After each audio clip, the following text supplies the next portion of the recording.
नमस्कार बच्चों, कैसे हो आप सब लोग। मैं तृष्णा पर्वतिया स्वनिर्भर प्राथमिक शाला से कक्षा 8 विषय हिंदी की इस वीडियो में आपका स्वागत करती हूँ। बच्चों, हमने हमारी पिछली वीडियो में पाठ 1 से 6 तक पूर्ण कर लिए थे और आपने मूल्यांकन कसौटी भी दे दी होगी। मैं आशा रखती हूँ आपने मूल्यांकन कसौटी का प्रश्न पत्र अच्छे से पढ़ा होगा और उसके उत्तर भी बहुत अच्छे से लिख दिए होंगे। तो चलो आज हम अब हमारे नए पाठ की ओर आगे बढ़ते हैं। बच्चों, आज का हमारा पाठ है पाठ 7, सोच अपनी अपनी। बराबर है बच्चों। सोच अपनी अपनी यानी सोच अपनी अपनी यानी अपने अपने विचार। बराबर है। कई बार ऐसा होता है कि कोई एक पक्ष के लिए यानी कोई एक बात के लिए किसी का पक्ष, कोई अपने विचार उसके पक्ष में कहता है तो कोई अपने विचार उसके विपक्ष में रखता है। ऐसा होता है ना बच्चों कई बार। जैसे कि अगर हम देखें कि मोबाइल से हमें लाभ होती है या हानि, तो कुछ विद्यार्थी उसके पक्ष में बोलेंगे तो कुछ विद्यार्थी उसके विपक्ष में अपने विचार रखेंगे। तो उसे क्या कहते हैं बच्चों? उसको तर्क वितर्क सहित अपने विचारों की अभिव्यक्ति कहते हैं, जिसे हम वाद विवाद कहते हैं। बच्चों, हमारा पाठ है सोच अपनी अपनी। बराबर। तो वाद विवाद मौखिक भावाभिव्यक्ति का अत्यंत प्रभावशाली तथा महत्वपूर्ण रूप है। वाद विवाद में कोई एक विषय, जैसे मैंने अभी आपको बताया कि कोई एक विषय निर्धारित कर लिया जाता है और कुछ विद्यार्थी उस विषय के पक्ष में तथा कुछ उसके विपक्ष में अपने अपने तर्क इकट्ठे करके कार्यक्रम के दिन श्रोताओं के सामने प्रस्तुत करते हैं। बराबर है बच्चों। एक वक्ता पक्ष में अपने विचार रखता है तो दूसरा उसके विपक्ष में अपने विचार रखता है। इस प्रकार वक्ताओं को अपनी बात की पुष्टि तथा विपक्षी के कथन के खंडन का अवसर मिलता है। बराबर है। तो बच्चों, आज कुछ इस तरह ही हम अपने इस पाठ में देखने जा रहे हैं। तो इस पाठ की शुरुआत एक दो चित्र से होती है बच्चों। तो आप यहाँ जो चित्र दिए गए हैं उसे एक बार देखिए। यहाँ दिया गया है कि नीचे दिए गए चित्रों को ध्यान से देखिए, फिर उन पर आधारित प्रश्नों पर कक्षा में वाद विवाद करवाइए। बच्चों, अभी तो हम कक्षा में है नहीं, हाँ, लेकिन हमारी ऑनलाइन पढ़ाई तो हो रही है। तो हम इस चित्र के द्वारा पहले तो समझेंगे कि इस चित्र में क्या कहना चाहते हैं और यह चित्र क्या कहता है। तो बच्चों, आप देख सकते हो कि यह चित्र, दो चित्र यहाँ दिए गए हैं। एक चित्र में आप देख सकते हो तो गांव का दृश्य है और दूसरे चित्र में शहर का दृश्य दिखाई दे रहा है। बच्चों, पहला चित्र गांव का है और दूसरा चित्र शहर का है। हम देख सकते हैं कि गांव में कच्ची सड़कें हैं जबकि शहर में पक्की सड़कें हैं। बराबर है। फिर गांव में हमें नदी दिखाई दे रही है, वह हमें शहरों में नहीं दिखाई दे रही है यहाँ अभी। बराबर। और गांव की नदी में लोग क्या कर रहे हैं? नहा रहे हैं, कपड़े धो रहे हैं। बराबर। बस फिर गांव के मकान कच्चे हैं जबकि शहर के मकान हमें क्या दिखाई दे रहे हैं? पक्के दिखाई दे रहे हैं यहाँ। बराबर है। फिर गांव में बड़ी शांति का वातावरण दिखाई दे रहा है और यहाँ हम देख रहे हैं, बराबर, वाहनों का आना जाना दिखाई दे रहा है। बराबर है बच्चों। फिर हम ये भी देख सकते हैं कि गांव के जो मकान वह कच्चे होते हैं, यह पक्के होते हैं। बराबर। गांव के रास्ते कच्चे होते हैं तो शहर के रास्ते कैसे होते हैं बच्चों? पक्के होते हैं। बराबर। अब इस आधार पर, ये चित्र के आधार पर हमें यहाँ दिए गए प्रश्नों के उत्तर देने हैं। तो दोनों चित्रों में क्या अंतर है वह बताना है बच्चों। तो दोनों चित्र में क्या अंतर है मैंने अभी आपको बताया। तो हम पहले चित्र और दूसरे चित्र दोनों का अंतर देखेंगे।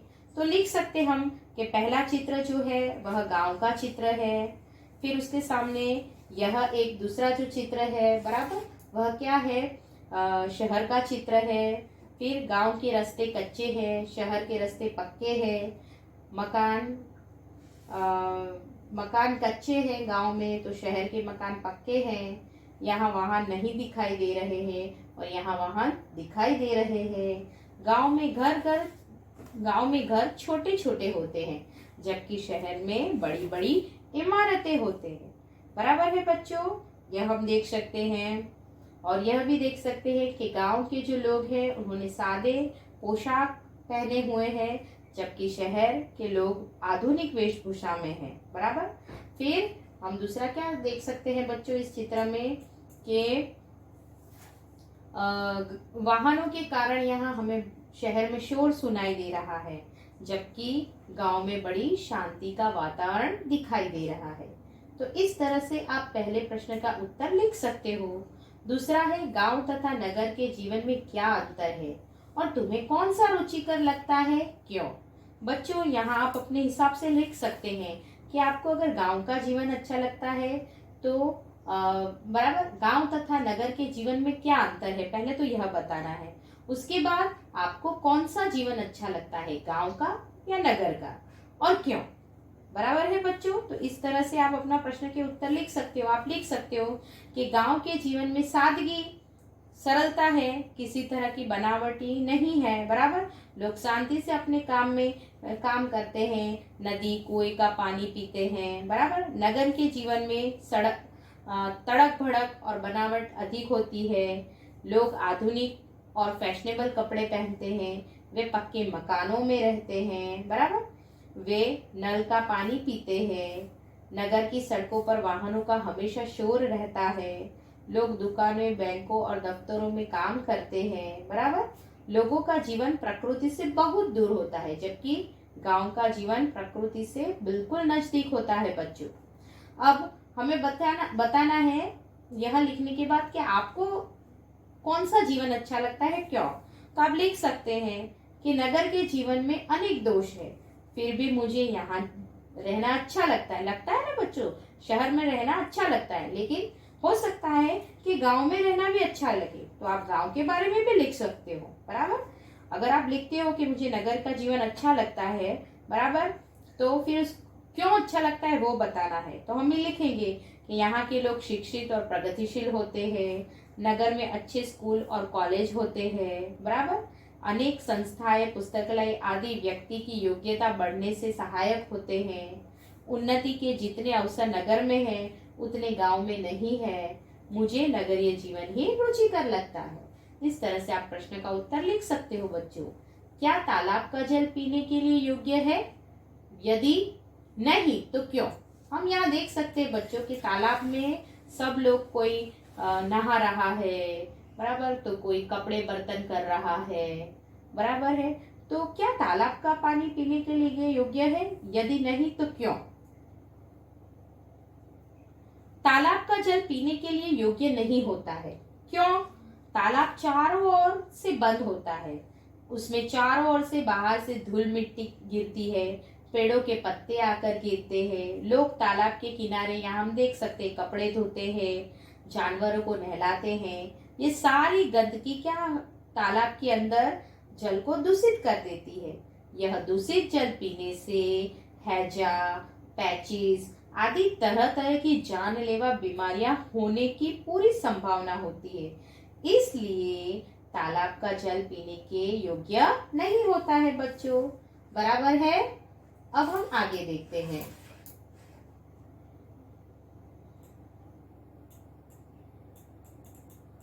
बच्चों आगे दिया गया है, नीचे दिए हुए मुद्दों के आधार पर विज्ञान, वरदान या अभिशाप इस विषय के एक पक्ष पर अपने विचार कारण सहित प्रस्तुत कीजिए। हमें कोई एक विषय पर अपने विचार कारण सहित प्रस्तुत करने हैं। बराबर। कि विज्ञान जो है वो वरदान है या अभिशाप है हमारे लिए, और जो कॉल्स में, बराबर, जो यहाँ दिए गए हैं। प्रदूषण, बिजली, अंतरिक्ष की खोज, डॉक्टरी सुविधा, दूरभाष, बराबर है, कंप्यूटर, परमाणु बम, पिस्तौल, यातायात, ग्लोबल वार्मिंग, उन सब का उपयोग भी करना है बच्चों, और उसके एक पक्ष पर अपने विचार रखने हैं। तो हम लिख सकते हैं कि आज का युग ये हम सब जानते हैं कि अविज्ञान आविष्कारों का युग है। जीवन के प्रत्येक क्षेत्र में विज्ञान ने एक क्रांति पैदा कर दी है।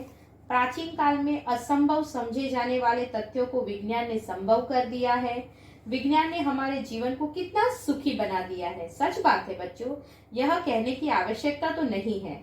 विज्ञान के कारण ही टीवी, रेडियो, तार, टेलीफोन, फैक्स, ईमेल और मोबाइल फोन आदि के आविष्कार हुए हैं, और इसी वजह से आज हम, बराबर, विज्ञान की वजह से ही आज हम हमारे इस तरह के जो क्लासेस चल रहे हैं, बराबर, हमारे वह हम कर पा रहे हैं, और एक दूसरे से हम इस तरह से अभ्यास कर रहे हैं, बराबर, कंप्यूटर के माध्यम से। इन्हीं की वजह से ऑनलाइन क्लासेस संभव हुई है। तो इन्हीं की वजह से ही आज समाचार एक पल में एक जगह से दूसरी जगह तुरंत भेजा जा सकता है बच्चों। लंबी से लंबी दूरी को कम समय में पूरा किया जाता है। विज्ञान के क्षेत्र में किए गए आविष्कारों के कारण भयानक और संक्रामक रोगों से बचा जा सकता है। चिकित्सा के क्षेत्र में कई संशोधन भी हुए हैं बच्चों। विज्ञान ने जहां मनुष्य का जीवन सभ्य और सहज बनाया है, वहीं पर बंदूकों, बराबर, बंदूकों, बम, पिस्तौल और जहरीली गैसों की वजह से मनुष्य के जीवन को भारी नुकसान भी पहुंचाया है। प्रदूषण में भी वृद्धि हुई है और वायुमंडल और ओजोन मंडल को भी बहुत नुकसान पहुंचा है बच्चों। फिर भी ग्लोबल वार्मिंग की वजह से पृथ्वी का तापमान बढ़ रहा है। इस प्रकार विज्ञान का एक पक्ष वरदान है तो एक पक्ष अभिशाप है। अभिशाप भी है बच्चों, बराबर है। तो आप एक पक्ष में अपने विचार लिखकर इस तरह से अपने प्रश्न का उत्तर बना सकते हो बच्चों। अब हम आगे देखते हैं। आगे इस पाठ में दिया है, कौन शक्तिशाली है, कलम या तलवार? अपने विचार कारण सहित बताइए। बराबर है बच्चों, कौन शक्तिशाली है, कलम या तलवार? तो यह विचार अपने कारण सहित हमें बताने हैं। तो हम लिख सकते हैं कि कलम लिखने का काम करती है, तलवार युद्ध में काम आती है। कलम के साथ दिमाग की शक्ति जुड़ी है, तलवार के साथ शारीरिक बल जुड़ा है। कलम कविता, कहानी, उपन्यास, जीवन चरित्र आदि लिखती है, तलवार गले काटती है और खून बहाती है। कलम आनंदित है, उसमें समाज में सुख शांति का प्रसार होता है। बराबर है, वह लोगों के दिल जीतती है, वही बुरों को अच्छा बनाती है। रामायण पढ़कर कितने ही रावण राम बन गए। गांधी जी की आत्मकथा ने कितने ही बुरे लोगों को अच्छा बना दिया।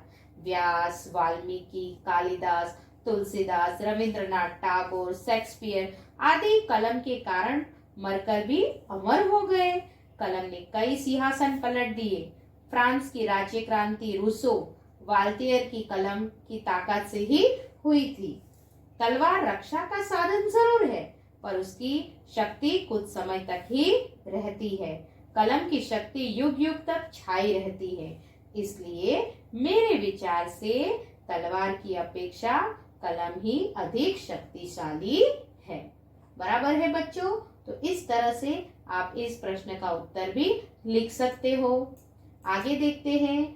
आगे हम देख सकते हैं कि यहाँ परिच्छेद, बराबर, यहाँ एक गद्य समीक्षा जैसा दिया हुआ है। दी गई सामग्री पढ़िए और उसके आधार पर प्रश्नों के उत्तर दीजिए।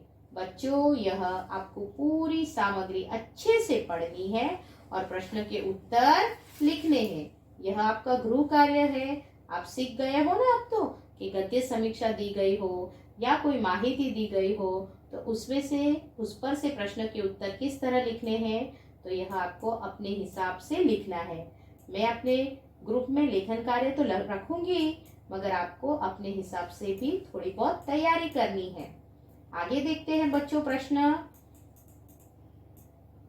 हमारे पास स्वाध्याय है और स्वाध्याय में हम देख सकते हैं कि हमारा प्रश्न है, उदाहरण के आधार पर उपसर्ग लगाकर शब्द पुनः लिखिए।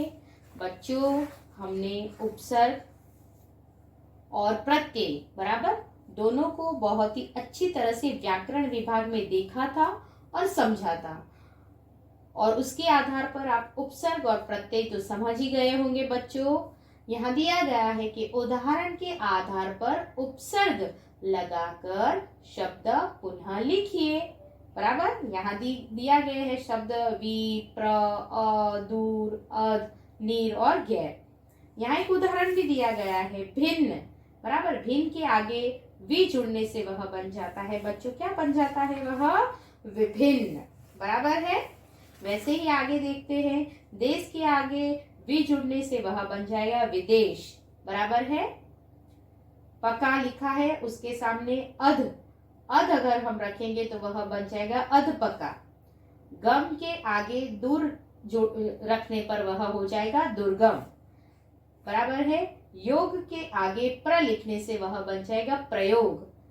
जीव के आगे नी जुड़ने पर वह बन जाएगा निर्जीव। बल के आगे नी रखने से वह बन जाएगा निर्बल। बराबर है बच्चों। फिर समझ, समझ के आगे गैर रखने पर वह बन जाएगा गैर समझ। सुविधा, सुविधा के आगे अ लिखने से वह बन जाता है असुविधा।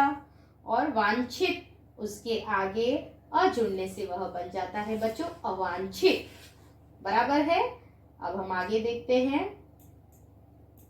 आगे का हमारा प्रश्न है, उदाहरण के आधार पर प्रत्यय लगाकर शब्द पुनः लिखिए।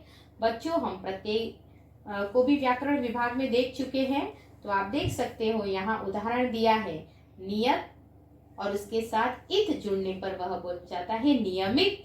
बराबर, यहाँ ई, ता, इत और इक रखा गया है। तो देखते हैं अब हम किस प्रकार से। तो विदेश, बराबर, पहला क्या है बच्चों? विदेश, तो उसके साथ क्या आएगा? विदेशी, ई। बराबर, तो विदेशी बन जाएगा। फिर दूसरा है प्रकृति, तो उसके साथ हो जाएगा प्राकृतिक, इक। बराबर, प्राकृतिक, इक जुड़ने से वह बन जाता है प्राकृतिक। फिर है पुत्र, तो उसका क्या बनेगा बच्चों? पुत्री, ई जुड़ता है ना उसके साथ, और बन जाता है पुत्री। लापरवाह, लापरवाही। फिर वैसे ही चंचल, तो क्या हो जाएगा? चंचलता, ता जुड़ने पर।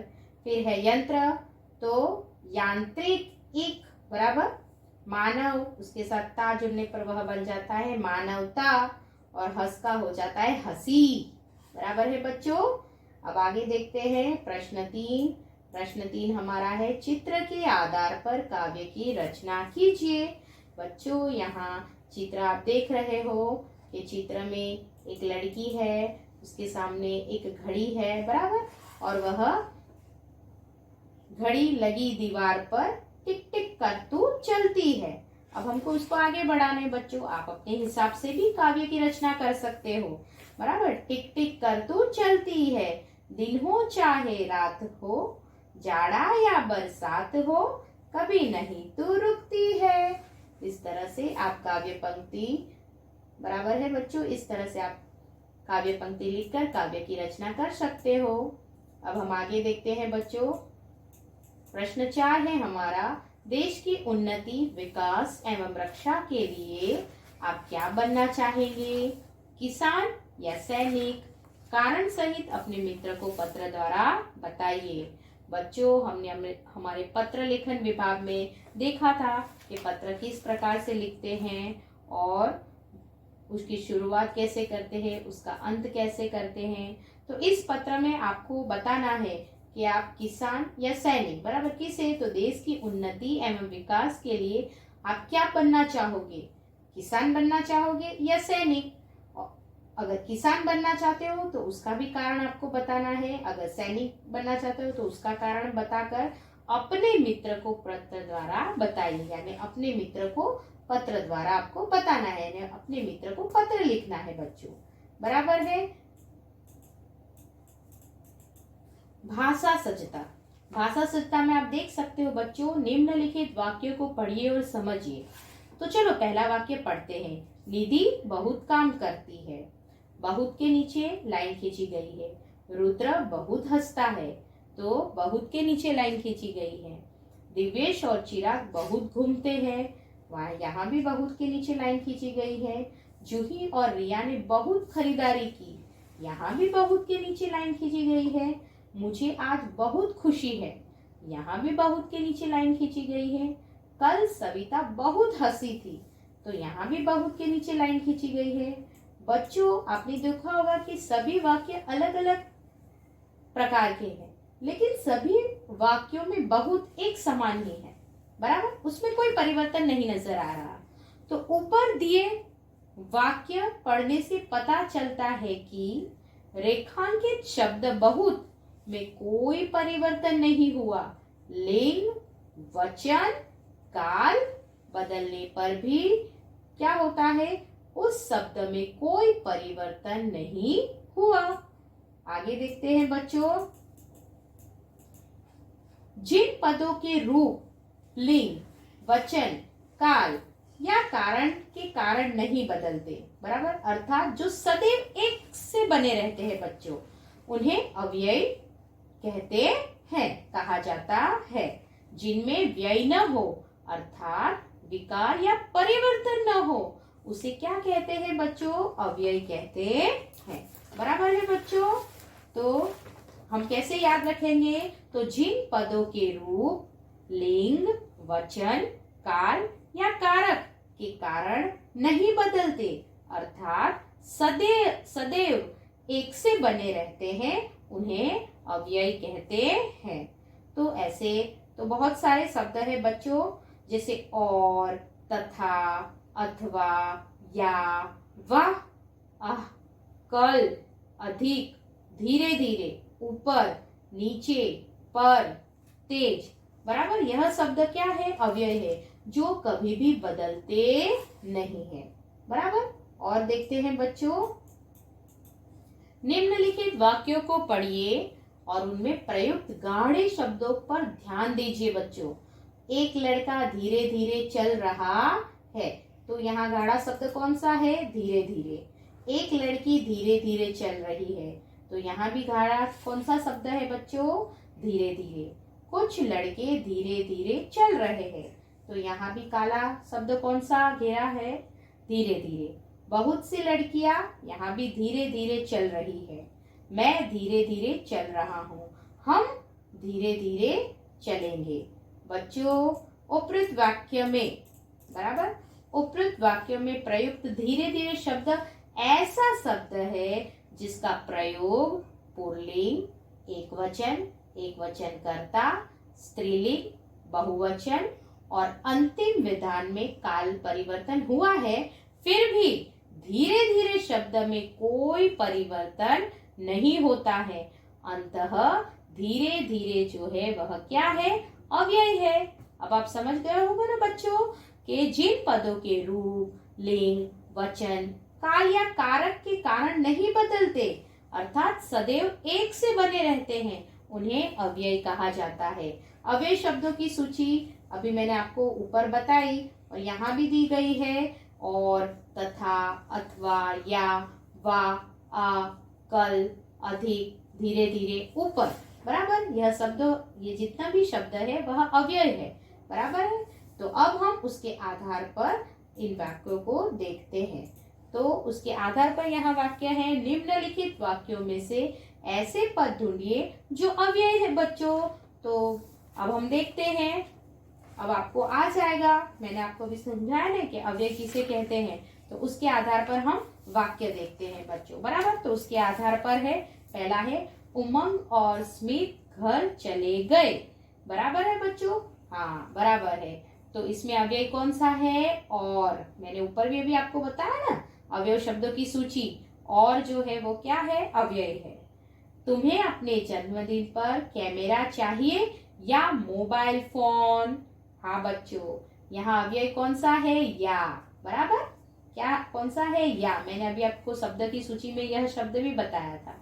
वाह, क्या कैच लिया है, बराबर, तो क्या आएगा बच्चों, वाह शब्द आएगा, बराबर। दुर्योधन तथा कर्ण में गहरी मित्रता थी, हाँ, तो कौन सा शब्द अव्यय बनेगा बच्चों, तथा, बराबर। ऊपर जो मैंने आपको शब्द की सूची दी थी उसमें यह शब्द आ जाता था। वह तेज दौड़ा, तो क्या आएगा बच्चों? वह तेज दौड़ा। हाँ, बराबर ध्यान रखो। क्या आएगा यहाँ? तेज शब्द आएगा बच्चों। कौन सा शब्द आएगा? तेज। बराबर याद रखना, तेज शब्द है जो है अव्यय और वह वैसा का वैसा ही रहता है, उसमें कोई परिवर्तन नहीं आता है। तो अब आप अच्छे से समझ गए होंगे ना कि अव्यय किसे कहते हैं। बच्चों, इस पाठ का लेखन कार्य मैं अपने ग्रुप में रखूंगी। आपको सभी प्रश्न को अच्छे से समझना है, एक बार पढ़ना है, बराबर उसका अच्छे से अभ्यास करना है और अपनी नोट में लेखन कार्य भी करना है। अब हम नए पाठ के साथ हमारी अगले वीडियो में मिलेंगे बच्चों। आना और अपना ख्याल रखना।